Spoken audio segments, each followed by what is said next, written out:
이제 그 2025년 그 심화정리 강의계획서 해가지고 9월부터 이제 민사동법 심화정리를 하고 그리고 나서 한 달 동안 하고 그 다음에 10월에는 아마 기출문제 분석 및 쟁점 정리라고 그래가지고 2달 동안 이제 대략 내년 시험을 위해서 한번 정리를 해보는 그런 시간이라고 생각하시면 됩니다. 그래서 원래는 그 심화 정리하고 기출 문제를 이제 같이 나가기도 했던 그런 커리큘럼도 있었는데 하다 보니까 그 심화 정리라고 하는 부분과 기출 문제 분석이라고 하는 건 또 다른 문제이기 때문에 그래서 지금 원래 이제 2달 여정을 이렇게 2개 나눠가지고 이렇게 하는 겁니다. 그래서 알아두시고 일단 이 9월부터 지금 이 수업을 하는 건 이제 9월에 할 거냐 10월에 할 거냐의 문제가 좀 있었어요. 그래서 아마 학원들이 다 9월부터 할 거냐 10월에 할 거냐 이렇게 이제 하는데 아마 9월에 하는 학원도 있고 근데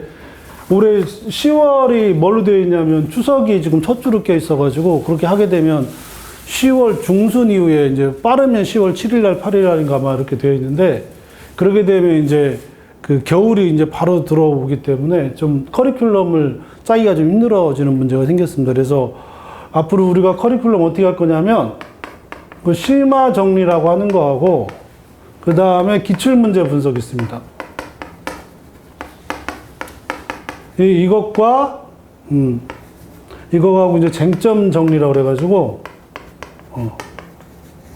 이렇게 이제 2개가 9월, 10월에 이제 있을 거다.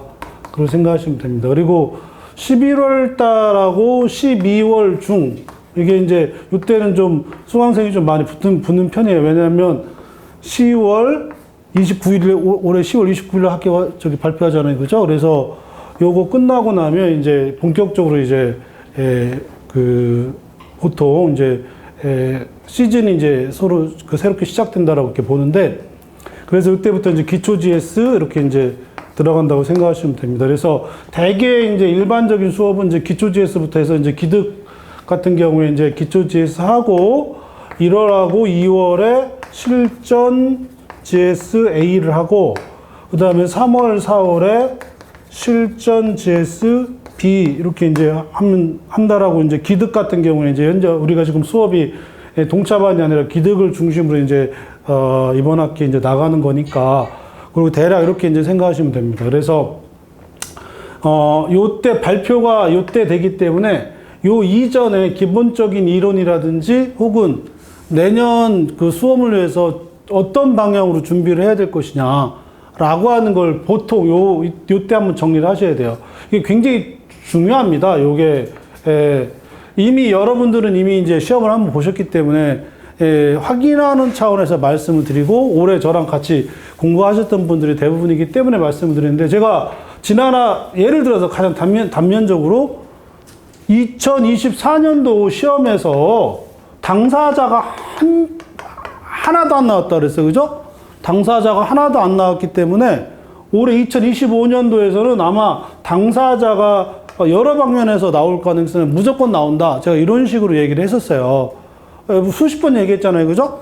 그 얘기, 작년 이맘때 들어와서 똑같이 했던 얘기가 뭐냐. 그 이전에 똑같아요. 그러면 이맘때 여러분들이 내년 7월 달에 시험을 준비하는 방향이라고 한다면 우선 뭐부터 해야 되냐면 요거부터 해야 됩니다. 근데 요거 하기 전에 이 진도별 나가면서 요걸 다시 한번 정리를 하고서 들어가는 게 훨씬 의미가 있기 때문에 보는 것이다 라고 생각하시면 됩니다. 그래서 통상 기득 같은 경우에 이거 안 하고서 이제 바로 그냥 드립다 그러니까 실전 GS, 실전 GS B부터 들어가는데 그렇지 않고 방향을 확실히 설정하고 나서 내년에 수업 그 공부 방향을 분명히 해주는 게 굉장히 좋다. 그리고 그렇게 하시는 게 의미가 있어요. 그래야 제가 여러분 동차할 때 똑같이 여러분하고 동차 여러분들하고 기득 수험생들하고는 하늘과 땅 차이다. 절대 무시하는 게 아니라 차원이 다른 문제다. 이런 차원에서 얘기하는 이런 의미에서 제가 말씀드리는 거고 전혀 다른 차원의 문제입니다. 그래서 이 커리큘럼대로 이렇게 가시면 되고요. 그리고 요 11월 이게 이제 10월 첫째 주가 그 추석이다 보니까 아마 기출문제는 7월 7일인가 8일부터 해가지고 11월 1일이라고 12월 2일 날 끝나는 걸로 되어 있어요.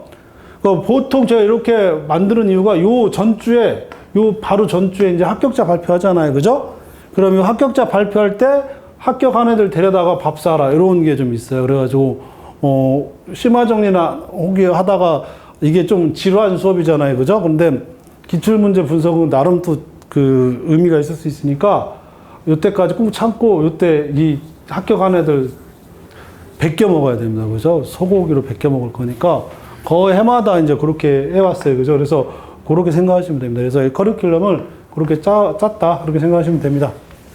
그래서 앞으로 이제 가고, 그러면 이 방향 아래서 기출 실전 GS B, 요 실전 GS B 같은 경우에는 최신 판례를 중심으로 하잖아요. 그죠? 제가 몇 번 얘기하는데 최신 판례 반드시 또 작년 이맘때 똑같이 얘기했어요. 뭐라고 얘기했었냐면 올해 최신 판례가 한 문제도 안 나왔다. 그러니까 최신 판례가 한 문제도 안 나온 거는 2024년도밖에 없다. 그렇다 그러면 어떤 형태로든 2025년도에는 반드시 나와야 되고 항상 그렇게 나왔다라고 하는 거예요. 그죠? 그리고 올해 나온 게 지금 한 문제밖에 안 나오는데 아마 계속 거듭 얘기하지만 최신 판례 같은 경우에는 거의 계속 나올 겁니다. 그래서 이 B형 실전지에서 B형이 좀 어려워요. 제가 가장 욕을 많이 얻어먹는 문제 중에 하나가 실전지에서 B형인데 이게 어려운 이유가 최신 판례를 중심으로 하고 쟁점들이 좀 난이도가 굉장히 커요. 근데 이건 기득만 할 수 있어요. 근데 여기까지는 동차반이나 실전지에서 그 기득이나 누구나 다 할 수 있지만 요 B형은 좀 어렵지만 그게 이제 이런 요소들이 있고 좀 어려운 쟁점들만 가고 있기 때문에 이런 문제가 있다. 이렇게 하시면 돼요. 요 안에 특히 제가 기득을 얘기할 때는 요 안에 요 기초지에서부터 실전지에서 B까지 해가지고 만약에 여기에서 70에서 80% 이상 만약에 유사한 문제가 그것과 여기에서 떨어져 나가는 이 확률을 벗어나는 문제가 있다 그러면 제가 해마다 하는 얘기잖아요. 그죠? 강사 때려친다고. 강사 때려친다고 내가 수십 차례 얘기했잖아요. 그죠? 아마 올해 여러분들 동차반 얘기하면서 설마 그랬는데, 이따가 제가 기출문제 다시 한번 확인을 좀 한번 해볼 건데, 맞잖아요. 우리가 그렇게 해왔던 문제들 거의 다 있습니다.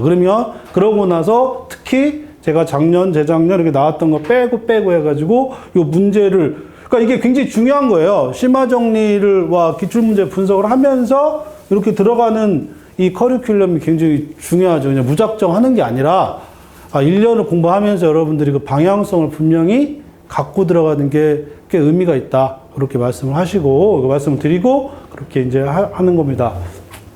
그렇게 해서 앞으로 이제 우리가 8번을 이제 진도별로 나갈 건데, 그 강의 계획서 보시면 강의 목표와 다짐 해가지고, 열심히 하겠다. 뭐 이런 얘기죠. 그죠? 열심히 하고, 강의 교재가 있는데, 강의 교재가 탕마비산송법, 각자 기본서 가능해요. 그러니까 지금 심화정리는 기본서를 막 일일이 보고 하는 게 아니에요. 일단 기본서를 보았고, 시험을 한 번 정도 봤기 때문에 어느 정도의 실력은, 그러니까 기본적인 내용을 알고 있다라고 하는 걸 전제로 하고요. 그러하다면 그러한 과정에서 특히 정리를 분명히 해야 될 게 무엇이냐, 이런 게 이제 의미가 있겠죠. 그죠? 그래서 그런 의미를 가지고 하는 겁니다. 그래서 기본서는 거의 안 볼 거고, 그래서 매회마다 제가 그날 그 회차에 나갈 그 자료를 이렇게 줄 겁니다. 그래서 이게 이제 PDF로 이렇게 쭉 나갈 거고, 이걸 왜 정리를 해야 되는지를 이해하는 게 굉장히 중요합니다.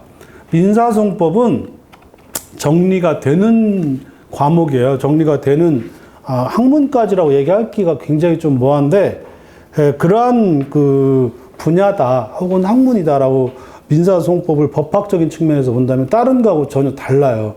민사송법을 굉장히 중요하게 하는 건, 민사송법은 처음과 끝이 있어요. 실체법은 처음과 끝이 없어요. 민법부터 해가지고 여러분들 민법이 그 처음에 민총하고 물권, 채권이 있으니까 처음과 끝이 있다. 아니에요.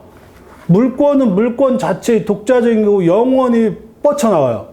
그리고 채권은 채권대로 계속 발전해 나가고, 그러나 민사소송법은 아닙니다. 민사소송법은 소재기에서 소송의 종료로 해가지고 판결이 나오는 과정이라고 하는 그 절차라고 하는 게 끝이 없으면 절차가 아닌 거죠. 그렇기 때문에 그 절차법적인 측면에서의 그 본질을 분명히 여러분 이해한다 그러면 민사소송법만큼 쉬운 과목이 없어요.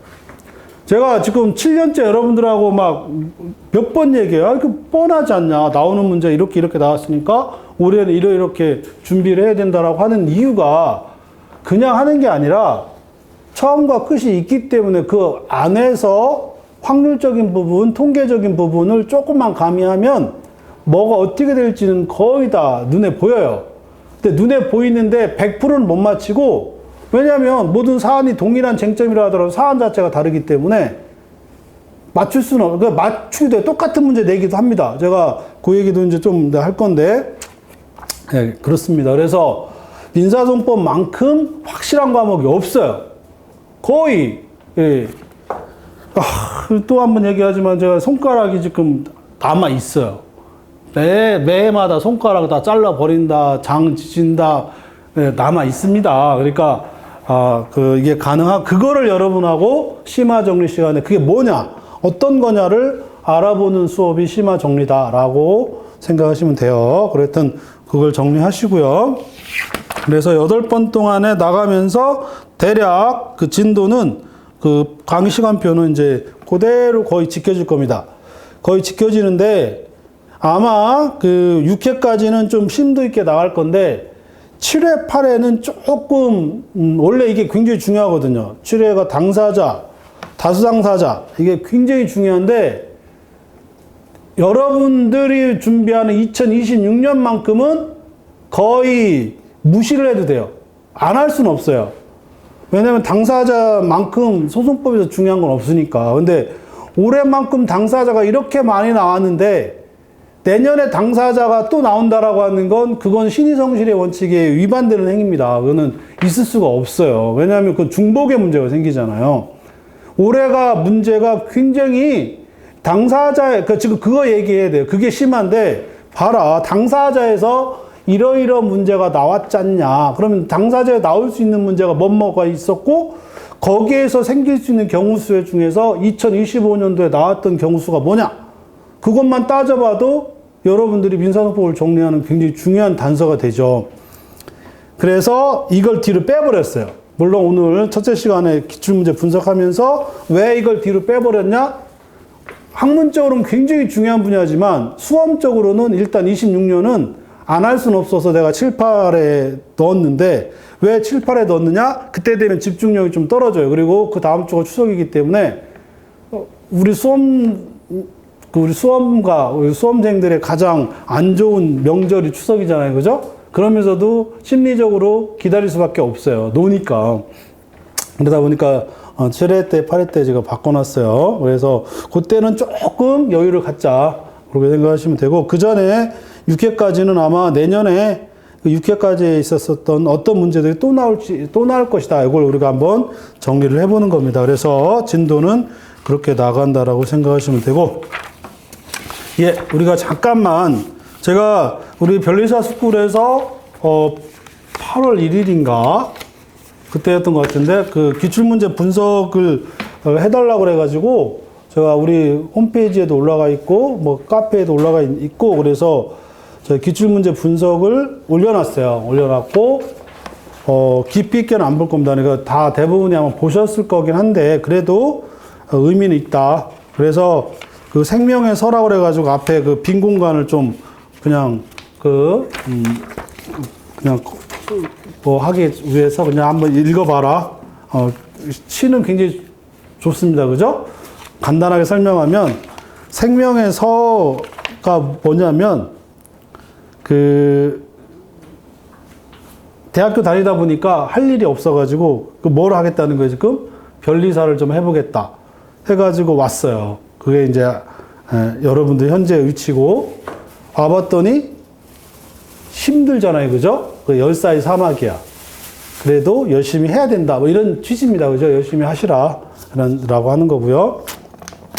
그 다음에 뒤에 62페이지에 보면 변리사 민사정법 기출문제 분석과 총평해가지고 그렇게 되어 있는데 네 번째 단락 강사 입장에서 문제의 난이도는 중하에 해당한다고 보지만 이거 가지고 막 두 명이 나한테 이게 무슨 중하냐고 그러는데 중하입니다. 원래 하하라고 하려고 그러다가 그래도 중짠 하나 집어넣어야 될 것 같아서 중하라고 그랬는데 왜 중한지를 우리가 살펴보고 수험생 여러분은 이거보다는 좀 어렵다라고 볼 수도 있겠다. 예를 들어서 문제 3이 지문이 길어요. 그러니까 여러분이 가장 난해하는 게 지문이 길면 짜증나잖아요. 그죠? 그래서 어렵다고 생각하는데 그래서 제가 평소에 누차 얘기했잖아요. 평소에 제 GS에서 지문 긴 게 꽤 많아요. 왜냐하면 연습이기 때문에 그런 걸 따진다 그러면 뭐 그런 정도로 한다면 하하. 그 다음에 그것도 어렵다 그러면 중하 정도 이렇게 생각하시면 됩니다. 그래서 올해 시험은 중하다. 왜 중하냐? 이제 한번 보자. 뭐 이런 식으로 해가지고 잠깐만 확인하고 넘어갈게요. 이거 먼저 어떤 쟁점들이 나왔는지를 파악해야만 앞으로 우리 수업 방향을 얘기할 수 있어서 일단 문제 1번 있잖아요. 그죠? 문제 1번의 1번은 문제 1번의 1번은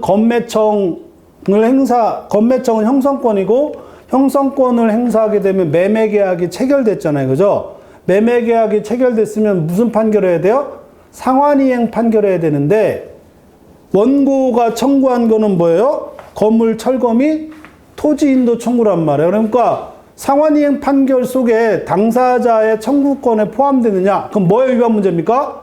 처분권주 위반 문제입니다. 처분권주 위반 문제고 문제가 뭐예요? 어떠한 판결을 해야 되냐면 어떠한 판결은 당사자는 인도 청구권을 행사했으니까 상환이행 판결은 인도 청구권하고 전혀 다른 소송물이란 말이에요. 그러니까 청구 기각 판결해야 됩니다. 근데 여기에서 지적의무를 쓰는 수험생들이 있는데 지적의무 쓰면 안 돼요. 이거 미친놈들이 지적의무 열심히 내 사례집에 이 문제 이 판례를 내가 2개로 나눴어요. 그리고 기초 GS에서 내가 거의 똑같이 뭐 다 보셨겠지만 뒤에 제가 설명을 해놔서 알겠지만 상환이행 판결하기 위해서는 어떠한 법원의 조치를 해야 되냐 하면 지적의무가 들어가지만 이거는 그게 아니라 뭐예요? 어떤 판결을 내려야 되냐면 청구 기각 판결이 돼요. 그 청구 기각 판결하기 전에 지적 의무를 행사하는 건 문제지만 지금 문제 자체가 일단 어떠한 판결을 해야 되냐고 물어보니까 청구 기각 판결해야 됩니다. 왜? 건물 매수 청구권은 인도 청구권의 청구권을 소멸시키잖아요. 그죠? 그래서 그 의사에 포함되어 있느냐 안 포함되어 있느냐 가지고 따져주는 거고 요거는 제 사례집에 그리고 제 기초 GS 여러분들 특히 올해 나하고 같이 했잖아요. 이게 기초 GS 3회야. 동차반 기초 GS 3회 실전도 마찬가지지만 기초 GS 3회에서 똑같이 냈어요. 똑같이. 그 답도 제가 그대로 그냥 드래그해서 갖다 붙여버렸어요. 기억나요? 어떤 거? 그러면 쉬워요, 안 쉬워요? 똑같은 문제니까 쉽죠. 그 다음에 2번부터 봅시다. 2번은 갑이 을을 상대로 Y 건물의 철거 청구 소송을 진행하던 중 을로부터 이 건물을 소유권을 이전받은 병을 인수승기 신청하면서 병에 대하여 소유권 이전 등이 말소하는 소를 제기했다. 갑이 을을, 그러니까 봐봐. 도표. 갑이 을을 소를 제기하다 여기다가 누구를 끌어들였어? 병을 끌어들였잖아요. 그러면 여기에다가 얘를 할 수 있느냐? 추가적 인수 문제지. 요 소송에다가 여기를 끌어들인 거니까 인수 승계인데 무슨 승계? 추가적 인수 승계. 그러면 내 기본서의 맨 마지막에 내가 여러분하고 수없이 얘기했어요. 모든 승계는 원칙적으로 다 뭐야?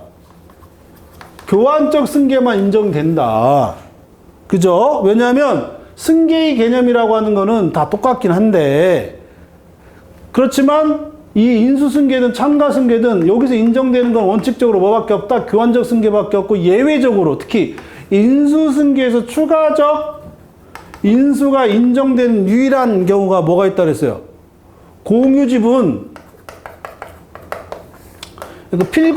필공에 있어서 공유지분에 해당하는 경우에만 추가적 인수를 하고 나머지는 인정되는 경우가 없다.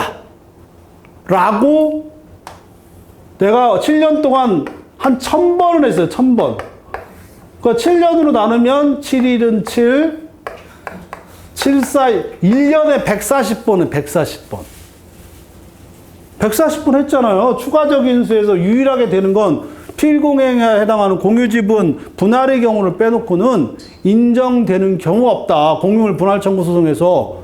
그러면 일단 여기서 하나 되게 재밌는 거. 여기서 여러분하고 합시다. 당사자에서 미리 한번 짚고 넘어가요. 내가 당사자 여러분을 기억을 해보는 거예요. 이게 이제 수업을 한 거니까. 그 당사자 1인일 때와 다수 당사자 소송에서 그러면 당사자 1인에서 기본적으로 나오는 건 뭐예요? 당사자의 특정, 그 다음에 당사자가 특정됐으면 당사자 확정을 하고 확정이 됐으면 당사자 자격을 살펴보고 당사자 자격이 들어가면 여기서 권리 능력, 행위 능력, 소송 행위, 그 다음에 변론 능력 이런 식으로 되어 있고 요것과 비교되는 개념이 뭐가 있다? 당사자 적격이 있다. 이렇게 하면서 여기서 당사자 확정과 연결돼서 재소전 사망하고 그 다음에 소송 중 사망을 한꺼번에 알아둬라. 이렇게 확정에 여러 가지 쟁점이 있는데 여기에서 우선 재소전 사망하고 소송 중 사망이 우선 정리를 하고 나머지는 권리 능력, 소송행위, 변론, 그 다음에 당사자 적격 문제가 있고 이것과 비교되는 게 무슨 문제예요? 소송 대리 문제다. 이렇게 되어 있습니다. 그러니까 당사자 1인일 때는 이렇게 정리를 하고 여기에서 생기는 쟁점들이 어디 들어가 있는지를 봐라. 이렇게 되어 있어요. 그죠? 그 다음에 당사자의 다수, 당사자 소송에서는 항상 도표가 어떻게 돼? 항상 공동소송. 공동소송에서는 다시 통공이냐, 필공이냐. 그 다음에 또 뭐가 있어요? 그 다음에 소송 참가. 그래서 여기에서 다시 또 단순 보조 참가. 그 다음에 공동 소송적 보조 참가. 그 다음에 공동 소송 참가. 그 다음에 독당 참가. 이렇게 돼 있고. 세 번째가 뭐예요? 소송 승계 해가지고 다시 또 인수 참가 승계, 인수 승계 이렇게 돼 있어요. 그러니까 당사자에서 이게 어떤 문제가 나왔냐. 그 특히 작년에는 당사자 문제가 한 문제도 안 나왔다라고 계속 얘기했어요. 그럼 당사자에서 나올 수 있는 경우의 수들을 다 파악을 해라. 라고 했어요. 일단, 내가 지금 여러분하고 뭐를 지금 확인하고 들어가려면, 여기서 지금 요거, 소송승계에서, 인수승계에서 추가적 인수 문제잖아요. 추가적 인수에서 유일하게 인정되는 건 뭐밖에 없어? 공유지분, 특히 공유물 분할 청구서에서 이 지분 분할인 경우를 빼놓고는 인정되는 경우가 없단 말이니까, 여기에서 일단 하나 나왔어요. 여기서 일단 답은 여러분이 맞췄는지 안 맞췄는지 난 이런 거는 맞췄다고도 안 해. 이런 거는 그냥 한 50% 정도 그냥 뭐 얘기했으니까 여러분이 했겠죠? 이렇게 되겠죠. 그죠? 이런 정도 일단 여러분이 파악을 했어요. 그 다음에 3번 갑이 을을 상대로 이 사건 대지인도를 구하고 승소를 제기하여 위 판결이 확정되었다. 갑이 을을 확정 동그라미 판결이 확정. 그럼 무슨 문제요? 기판용 문제지. 그리고 나서 갑이 을을 상대로 Y 건물에 건물 청구서를 제기하였는데 후소에서 을의 전소의 변론 종결에 전부터 존재하던 건물 소유 목적 이 사건 대지 임차권에 기하여 건물 매수 청구를 행사하였다. 그러면 기판력이 저촉된다고 주장하였다. 법원은 어떤 판단을 하여야 하는지 검토하시오. 그러면 기판력이 확정되고 건매청은 그럼 내가 여러분들한테 기판력 나올 가능성이 있다 그랬잖아요. 왜냐면 작년에 기판력이 한 문제도 안 나왔기 때문에. 그런데 기판력이 나오면 두 가지 주, 개, 시가 있는데 이제까지 객관적 범위는 23년도, 22년도 계속 나왔고 가장 나올 확률이 있는 건 주관적 범위하고 시적 범위밖에 없다. 근데 시적 범위 하면서 내가 뭐라 그랬어요? 야, 시적 범위가 나왔는데 이게 2021년도에 보면 상속 협의 분할이 한번 나왔어. 그 뒤로 안 나왔어요. 그러면 결국 시적 범위에서 실권이 안 되는 경우는 뭐가 있어? 상계, 건물, 매수, 청구권, 상속 협의 분할 시험에 나왔고, 그러면서 여러분하고 내가 뭐 한정 승인이 있는데, 그래서 내가 뭐라 그랬어요? 어떤 자칭, 타칭인지 모르겠는데 어떤 일타 강사라고 하는 사람이 이게 A급이라고 그래가지고 내가 개미친놈이다.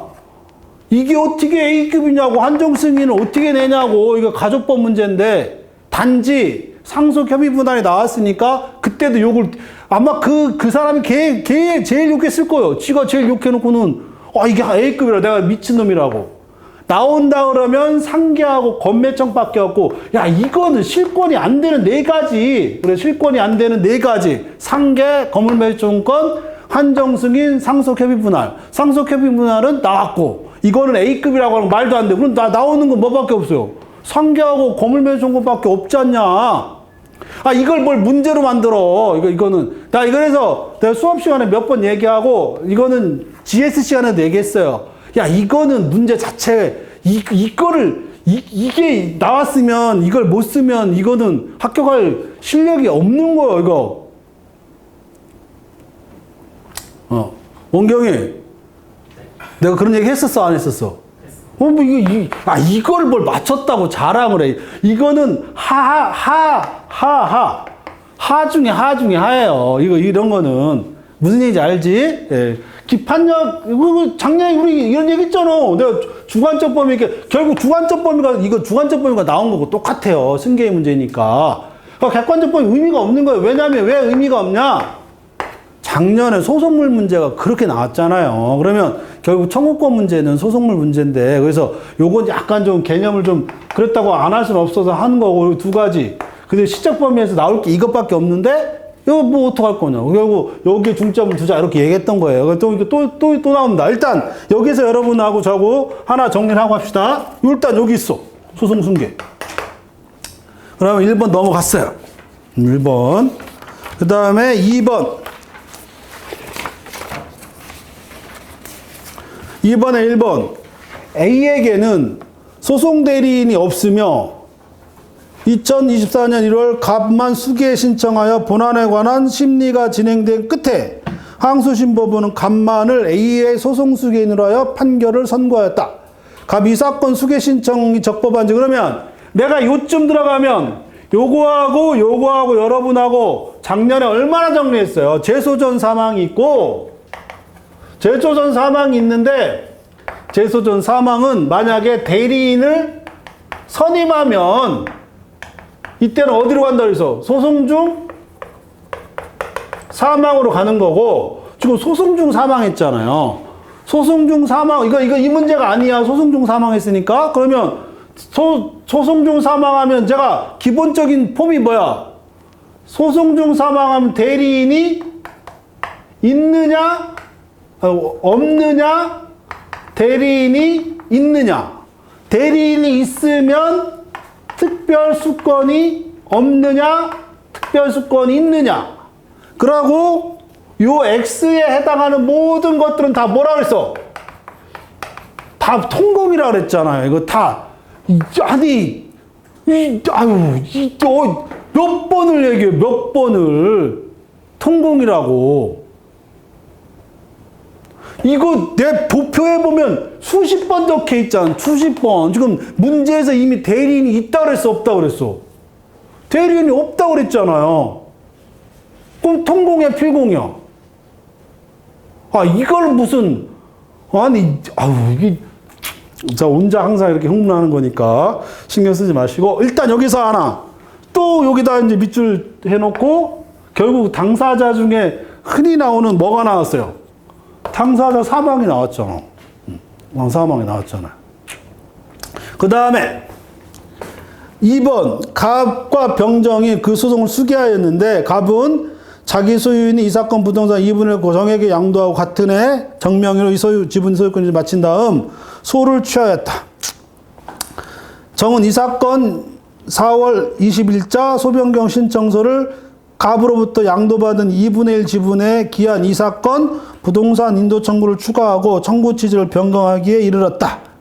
항소심법원은 공유 지분의 양도인 갑이 소를 취하였으므로 죄소금지 효과가 공유 지분의 양수인 정에게도 미친다고 판단하였다. 이와 같은 법원의 판단에 잘못이 없는지 검토하시오. 그건 뒤에 제가 여러분들 논란이 될까봐 그 2페이지에 보면 설문이 해가지고 죄소금지 6회 해가지고 제가 6회 출제. 봐봐. 여러분들이 나하고 같이 했잖아.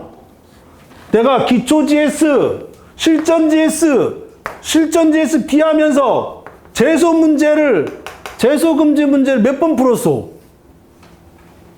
수십 번 풀어. 내가 거기다 6회 출제라고 그랬는데 동차반만 해도 수십 개 했어요. 수십 개.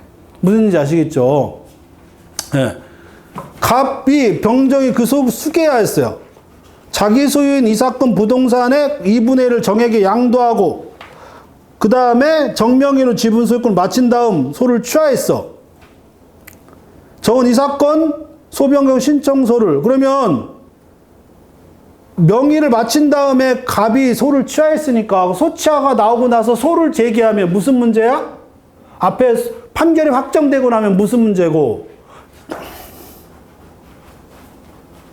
민사소송법만큼 쉬운 게 어디 있어요? 나 도대체가 이걸 왜 이렇게 쉬운 걸 왜 틀리는지 몰라요. 봐봐. 여기다 이거 몇 번 내가 여러분하고 몇 번 했는지 기억 한번 해봐.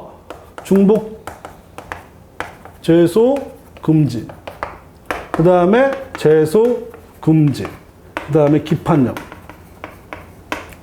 중복 죄소는 전소 제기 중에 후소 제기. 죄소 금지는 전소 소취하 후 뭐하고 다시 소제기.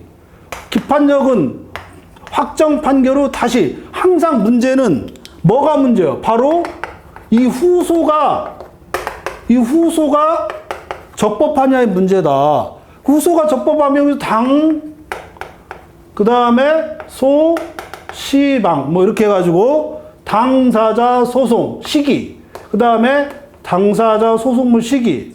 그 다음에 당사자 여기는 주, 객, 시 이렇게 된다 했잖아요. 이건 기판력은 확정 판결 이르기 때문에 논의 자체가 좀 소송법학적으로 어려워서 당사자 소송물 이렇게 얘기 안 한다 그랬잖아요. 그죠? 그래서 당동, 소동. 그러면 여기서 하나 죄소금지에서는 특히 알아야 될 게 뭐예요? 요거는 이미 시기는 여기 소취하고 재수를 할 거니까 그러면 여기에서는 시기 문제보다 뭐가 중요해? 권리, 보호, 이익이. 이게 중요한 거잖아요. 그죠? 네. 그래서 지금 소취하 후에 권리를 양도받은 사람이 소변경을 했어. 그럼 소취하 후에 양도받은 사람이 소를 제기했으니까 거기서 요거는 굉장히 중요합니다. 그래서 전소 후에 재소, 다시 소를 제기할 것. 다시 소를 제기할 것이라고 했잖아요. 그럼 여기서 다시 소를 제기한 게 청구, 요거는 쓸 수 있었어. 그러니까 시기적인 의미가 있다 그랬잖아. 왜냐하면 소취하 후에 새로운 소를 제기할 것 때 이 새로운 소의 의미가 뭐야? 청구 변경이잖아요. 청구 변경 신청서잖아. 그게 새로운 소야. 무슨지 아시겠죠? 그게 새로운 소란 말이에요. 그래서 그 의미를 써줘야 됩니다.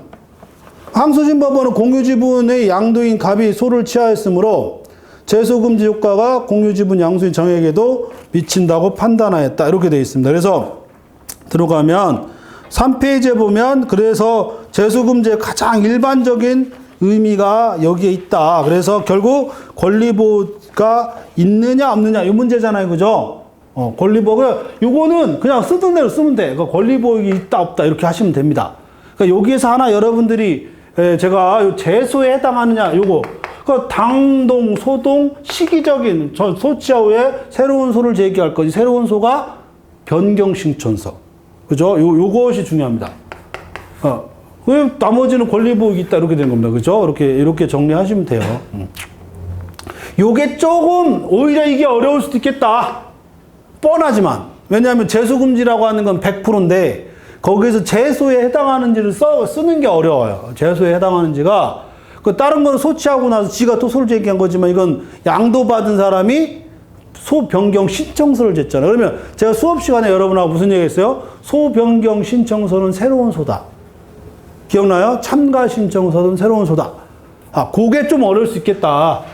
그래서 이것 때문에 내가 중자 붙인 거예요, 이거. 다른 것 때문에 중자 붙인 게 아니라 요것 때문에 중자, 나머지는 다 하예요. 일단, 그렇지만, 누구도 나를 비난하시면 안 됩니다. 재수금지, 영준이, 재수금지 얼마나 풀었어? 엄청 풀었잖아.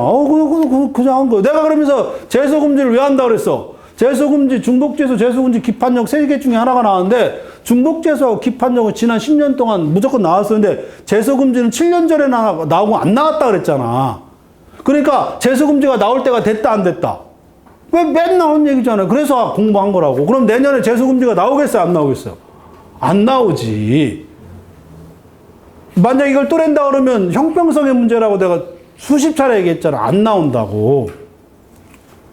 아깝지? 이렇게 100%인 문제를 내년에 안 나온다니. 아깝지.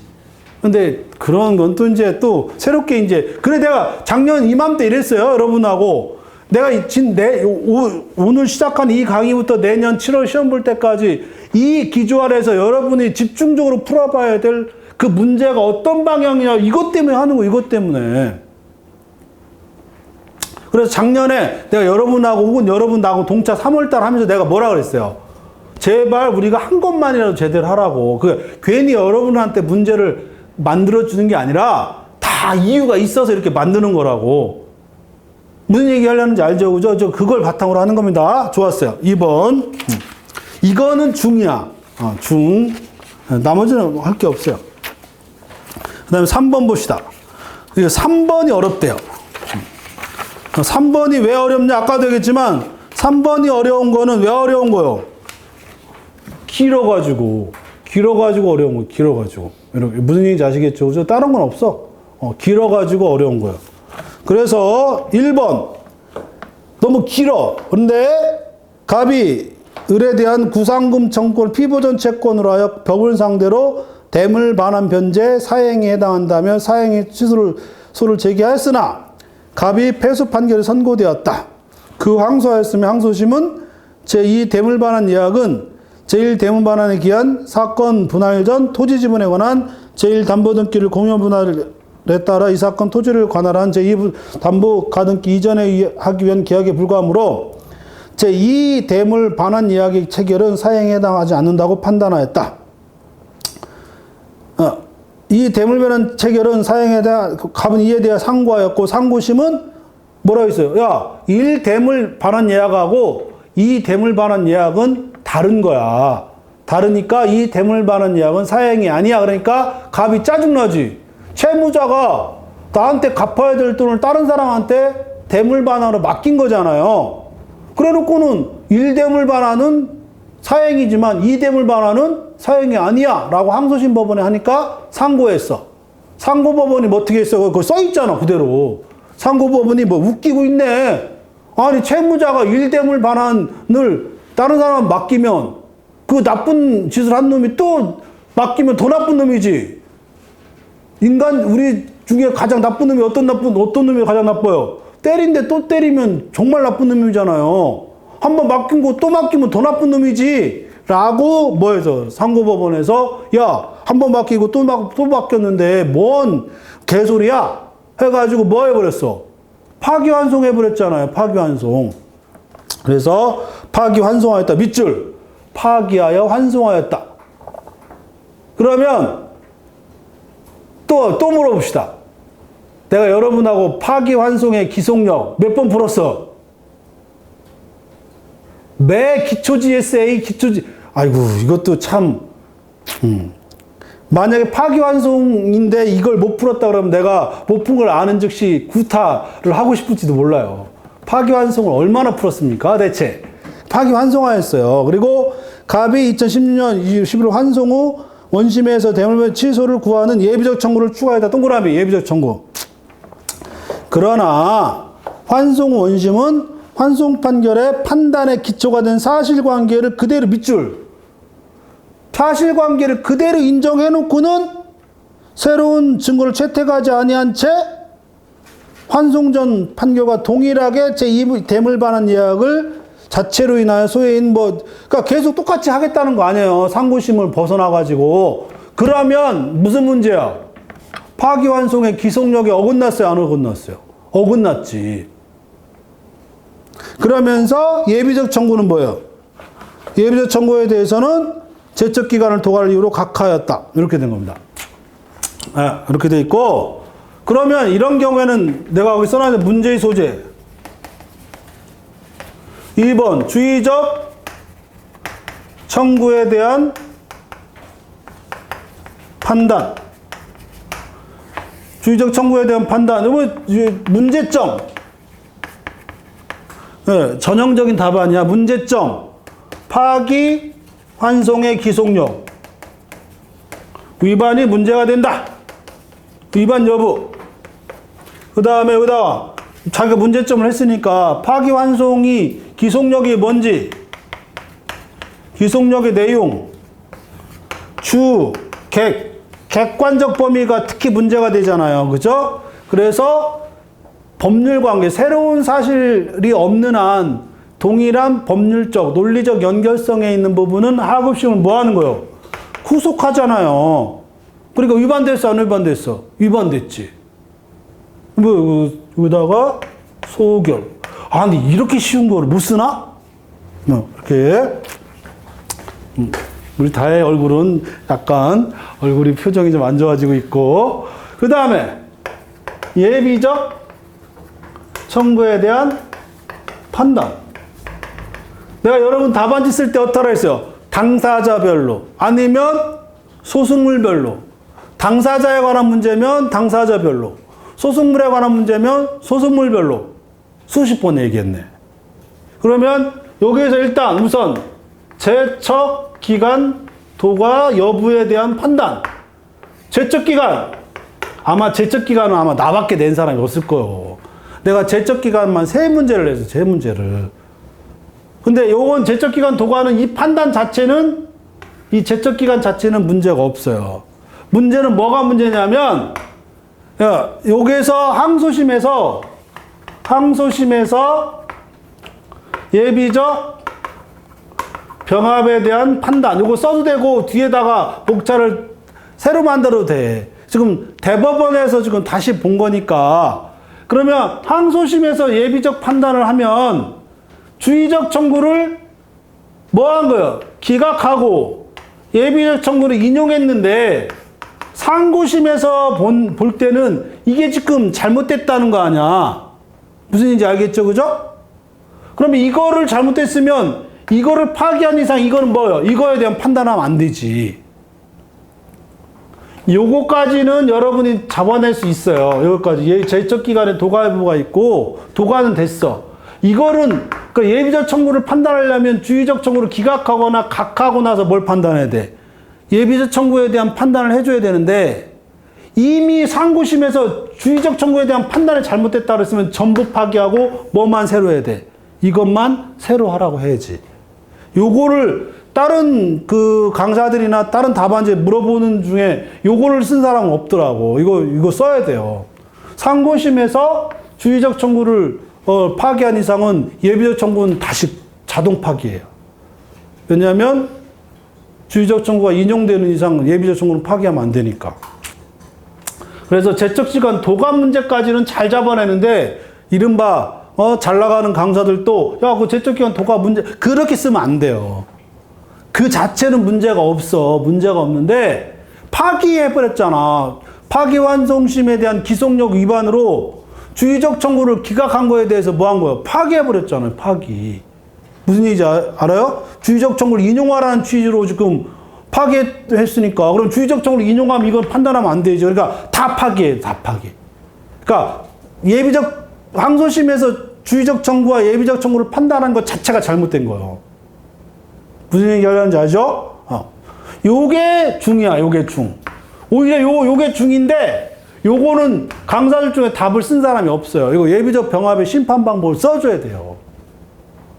다른 것 때문에 내가 아까 제소금지에서의 제소에 해당하는지 여부가 중에 관한 문제고, 이것도 요거 문제가 여기가 문제가 아니라 항소심에서 예비적 병합은 주의적 청구를 인용해야 되는 상황이었는데 왜 주의적 청구를 기각했냐. 파기해버리니까 예비적 청구는 판단하면 안 되지. 그 심판 방법을 써줘야 된다고. 무슨지 아시겠죠? 그죠? 그래서 결론. 지금 유일하게 작년에 안 나왔던 혹은 유일하게 여기서 새롭게 한번 눈여겨봐야 할 게 뭐냐면 주의적, 예비적, 이른바 예비적 병합 문제가 나왔다는 거 체크 한번 하세요. 하나, 딱 하나. 예비적 병합 문제가 나왔다라고 하는 거 체크, 그건 다 좀 이따 얘기할 거예요. 그래서 요게 중에 해당하는 문제입니다. 이게 어렵진 않아요. 왜 어렵지 않냐면 이미 파기환송의 기속력 문제라고 하는 거는 이걸 모르는 사람은 합격하면 안 돼. 지금 문제가 이미 파기환송했다고 나왔는데 그럼 파기환송의 기속력의 문제인지 모르는 게 말이 돼? 이건 답을 알려줬어요? 안 알려줬어요? 내가 이거를 여러분 중하라고 하는 이유는 이 쟁점이 문제에 나와 있기 때문에 내가 하라고 하는 거예요. 어려운 문제는 그걸 찾아내지 못했기 때문에 어려운 문제인 거지. 답이 이미 문제가 그 답 이거 써라라고 나와 있는데 그게 왜 어려운 게 그게 대체? 도대체 난이도의 의미는 뭐야? 우리가 난이도라고 하는 거는 풀어봤는데 어렵다니까 난이도인 거야. 근데 왜 어렵냐?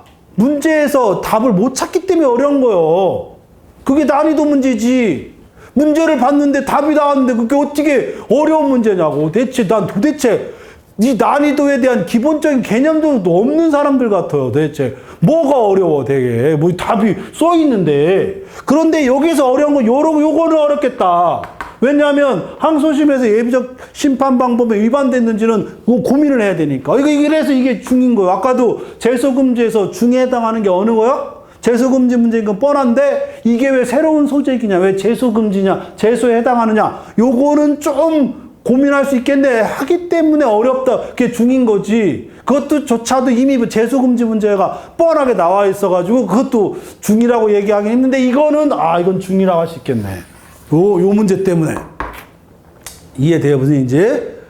난이도는 다른 게 난이도가 아니야. 읽어봐도 뭘 물어보는지 몰라야 어려운 거지. 읽어보면 뻔한 문제가 뭐가 어려운 거야 대체?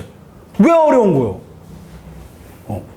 이해되죠? 그래서 주의적 청구하고 예비적 청구 이렇게. 예비적 청구는 원래 이 자체의 판단은 맞지만 원래 판단하면 안 돼.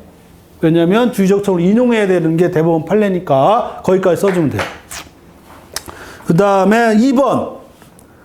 갑이 구상권 피부전 채권으로 하여 병을 상대로 사회행위 취소송을 제기하여 그 소장 부분이 병에게 송달되었고 갑은 다시 을에 대한 대여금 피부전 채권을 상대로 병에 대하여 제2 이것도 마찬가지요.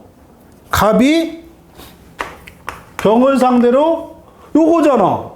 갑이 병을 상대로 소를 제기하다 또 뭘 세했어? 또 소를 또 제기했잖아. 이것도 누가 봐도 중복죄소네? 그죠? 누가 봐도 중복죄소 금지요. 그러면 당사자 동일, 소송물 동일 따져주면 되겠네요. 그죠? 그럼 채권자 취소권에서의 소송물은 뭐야? 취소권이 소송물이지. 나머지 피부전 채권은 취소권에 대한 공방에 해당하는 거예요. 소송물 동일해. 채권자 취소송이잖아. 그 소송물이 동일해요? 동일하지 않아요? 소송물이 동일하지. 중복죄소에 나오는 건 딱 하나밖에 없잖아. 당동, 소동. 당사자 동일하네. 결국 뭐만 따져주면 돼? 소송물 동일만 따져주면 되는 거지. 얼마나 쉬워 대체. 이것도 문제가 답을 알려줘야 안 알려줘요? 알려주잖아. 중복죄수에 나오는 쟁점 딱 하나밖에 없어요. 당동, 소동. 이게 어려워? 답인데? 좋아요. 어렵다고. 아니야, 안 어려워. 이거는 이건 갑이 병한테 소를 제기하다가 또 갑이 병한테 소를 제기했어. 똑같은 취소권이야. 왜냐면 그럼요, 소송물 동일해, 안 동일해? 소송물 동일하지.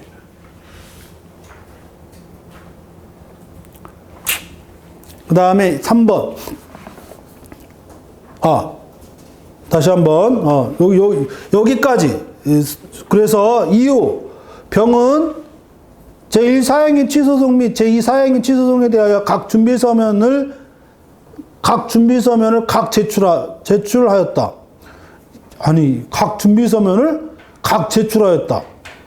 아니, 각 준비서면을 제출한 거지. 뭘 또 각 준비서면을 각 제출해. 참, 사람이 참 티스러워, 보면은. 뭐, 그럴 수 있어요. 갑은 2015년 2월 15일 제2사행위 취소송에 대한 소치하서를 제출하였다. 갑이 제출한 소치하서의 법적 효과를 검토하시오. 봐봐요. 그럼 소치하를 그러면 법적 효과니까 소치하가 효과가 발생하느냐? 발생하지 않느냐잖아요. 그러면 요거는 문제의 소재. 중복, 제소 금지 여부 및 소치하의 효과가 발생하는지 문제가 된다. 이렇게 해놓고 그러면 중복제소, 아까 중복제소 금지, 중복제소 금지 여부. 중복제소 금지 여부는 주저리 쓰면 돼요. 얼마나 많아. 그래서 해당해 안 해? 부적법. 결론. 3번. 소치하 효과. 그러면 원래는 요거는 여러분들이 중에 해당합니다. 중. 뭘 물어보는 거냐면 상대방의 동의를 물어보는 거니까. 그럼 상대방의 동의를 물어보는 동의를 물어보는 이유가 뭐예요? 상대방도 판결을 받을 만한 필요가 있으니까 동의를 얻어야 될 거 아니에요. 무슨 얘기인지 알지? 그런데 이 문제가 여기 있잖아. 부적법한 거예요. 부적법한 거. 부적법한 거는 상대방의 동의는 처분권주의 문제야. 부적법한 건 직권주의 문제예요. 소송을 하다가 판사가 이 소가 부적법하네? 그러면 뭘 해야 돼? 공경이. 상대방이 판사가 소를 심판하다가 소가 부적법해. 그럼 뭐 해야 돼? 각하해야지. 그지? 상대방이 동의한 게 적법해지나? 도대체가 나 이거가 시험 끝나고 나서 내가 들었는데 일타라고 하는 사람이 이게 준비서면 제출했으니까 그거 사안에 따라서 동의가 필요하거나 미친놈이지 내가 또 얘기합니다. 어떻게 그런 게 일타를 해? 아니 지금 소가 부적법하다고 되어 있는데 무슨 상대방의 동의가 왜 필요해? 이게 말이 돼? 그럼 상대방이 동의하면 부적법한 게 적법해지나? 적법해져? 이미 이 소는 부적법한데? 상대방의 동의가 뭐가 필요 있어? 그러면서 내가 뭐라고 했어요? 소치하는 기억나? 이 소치하는 뭐하고 똑같다 그랬어? 각하고 똑같다고 한 거 내 책에 써있어 안 써있어? 내가 뭐 했어? 화해는 상환이행 판결하고 똑같고, 그죠? 인락은 청구 인용하고 똑같고, 포기는 청구 기각하고 똑같고, 소치하는 뭐하고 똑같다 그랬어? 소각하고 똑같다 그랬잖아. 이 소각하고 똑같은 거잖아. 소각해야 될 걸 상대방이 동의한다고 그래. 적법해지나? 좋네, 그러면? 부적법한 거 상대방이 동의하니까 적법해달라고 그러면, 아니, 소는 부적법 요건이 뭐가 필요 있어요?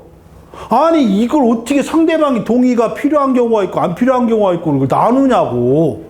내가 그 얘기 듣고 내가 부러워서 하는 얘기인데, 어떻게 일탈을 하는지 다 이해가 안 돼, 이해가. 이미 부적법한데, 무슨 상대방이 동의를 한다고 그래. 적법해지나? 그럼 상대방이 동의를 하면, 그럼 계속 해야 되나? 부적법한데? 이거는 상대방이 동의하고 상관이 없어요. 이미 부적법하면 소치하를 하게 되면 그러니까 이건 직권주의 문제가 돼버리기 때문에 상대방이 동의 불문하고 무조건 뭘 해야 돼? 소치하를 받아들이거나 소를 각하를 해야 돼요. 결과적으로 소치하 효과나 소각하 효과는 동일하잖아. 동일하기 때문에 상대방의 동의 필요 없다. 이거 주저리 쓰면 되는 거예요. 그래, 아니, 그래, 내가 얘기했잖아. 이거, 어딘가 내가 이것도 얘기했었어요. 내가 몇 번 했어요. 소치하고 뭐하고 똑같다고. 소각하고 똑같은 거라고. 아니, 소각해야 되는 상대방이 동의했다 그래가지고 적법해져? 말이 돼? 그래서, 그래, 이거, 중으로 하자, 그냥. 아이, 좋아, 중으로 하자. 내가 한 거. 이거 사항은 아니에요, 절대. 이게 무슨 사항이에요? 이미 소치하였다라고 소치하 효과를 물어보는데 무슨 사항이 어딨어. 아니, 문제를 읽어봤는데 도대체 무슨 문제인지 몰라야 이게 상인 거예요. 아니, 딱 봤는데 무슨 문제인지 대략 알아. 그러면 시작을 중으로부터 가야지. 무슨 상부터 가? 말이 돼? 딱 봐도 중복돼서 문제고 소치하 효과가 딱 나와 있는데 이게 어떻게 상 문제예요. 3번. 갑의 소송대리인 A를 선임하여 다 지웠네.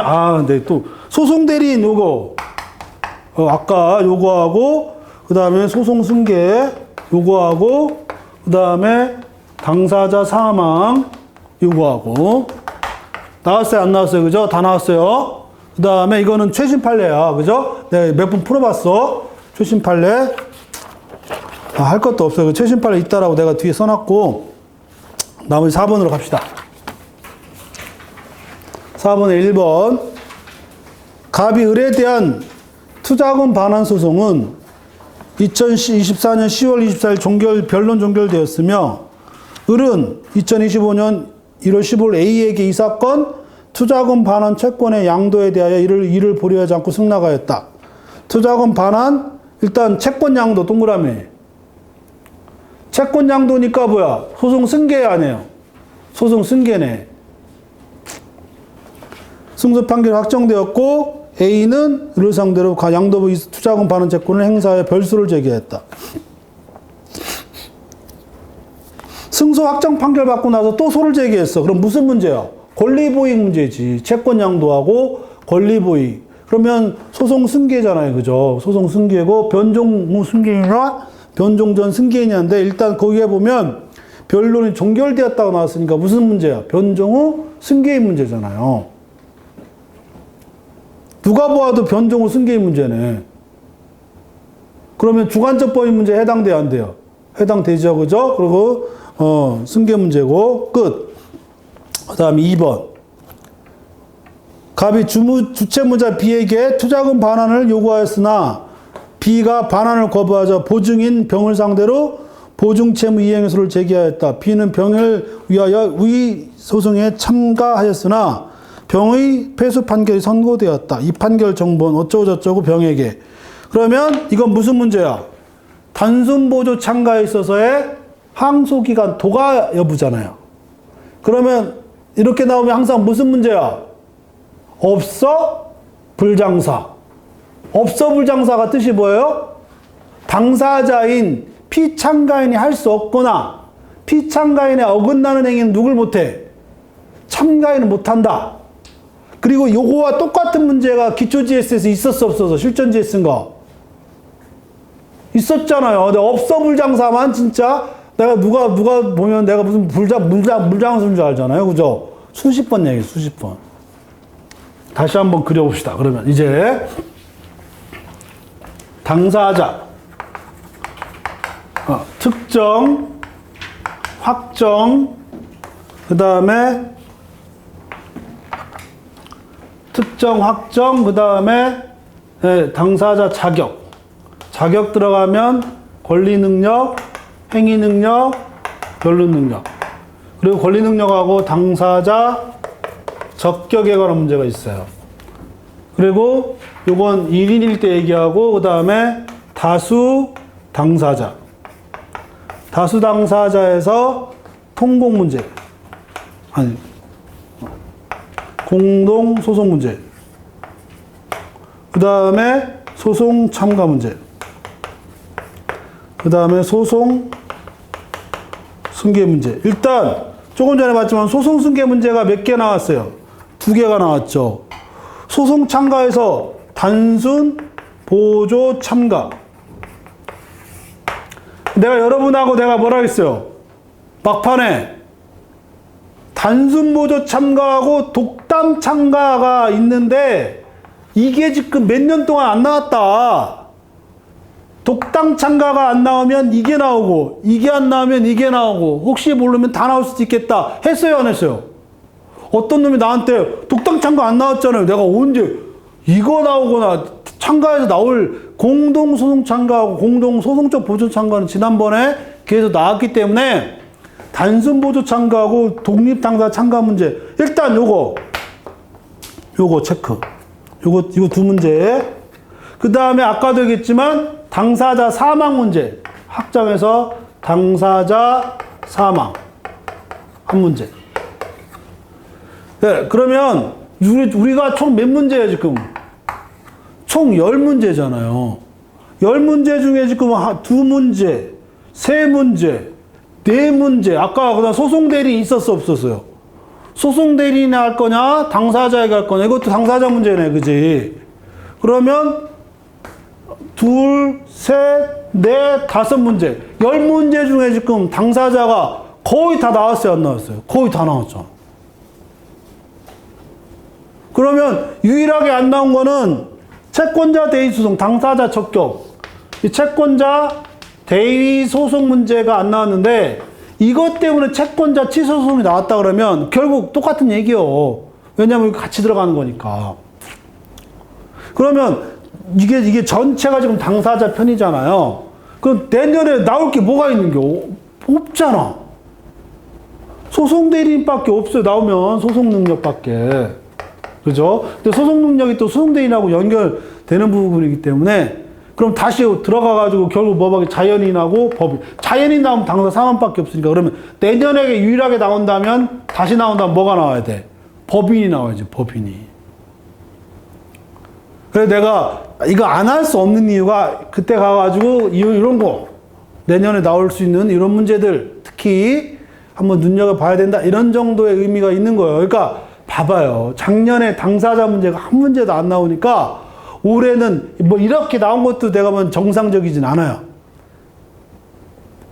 거의 비정상이긴 한데 뻔하지 뭐. 당사자 봐봐. 나 이렇게 보니까 당사자 나올 게 뻔해 안 뻔해? 뻔하잖아.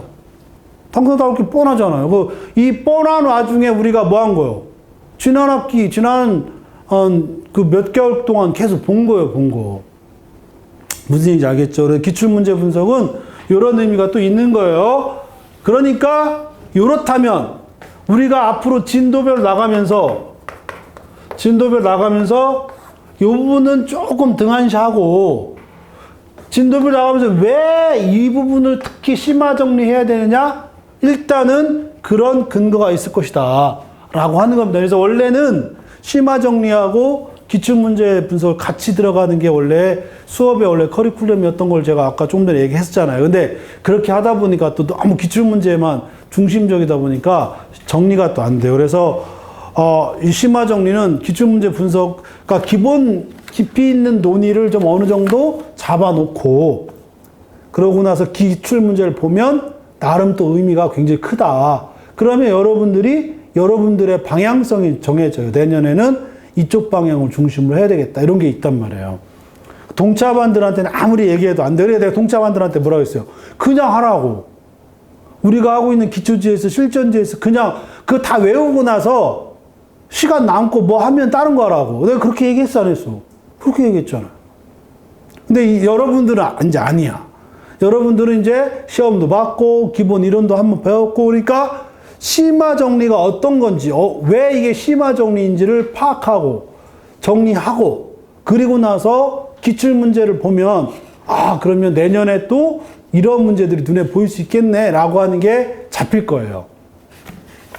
그렇게 우리가 앞으로 한 학기 동안 한 달 동안에 수업을 해 나갑시다. 그래서 1교시는 오리엔테이션을 좀 한 건데 2교시부터 소송물의 절차적 의미 나눠드리는 프린트물 그거부터 쭉 나갈 겁니다. 그래서 왜 요 소송물의 절차적 의미부터 1회를 했는지 그랬을 때 어떤 부분을 기본적으로 알고 또 어떤 부분을 심도 있게 정리해야 되는지 이거를 정리하셔야 돼요. 그러면 모든 게 눈에 보이기 시작할 겁니다. 10분간 쉬었다가 하도록 하겠습니다.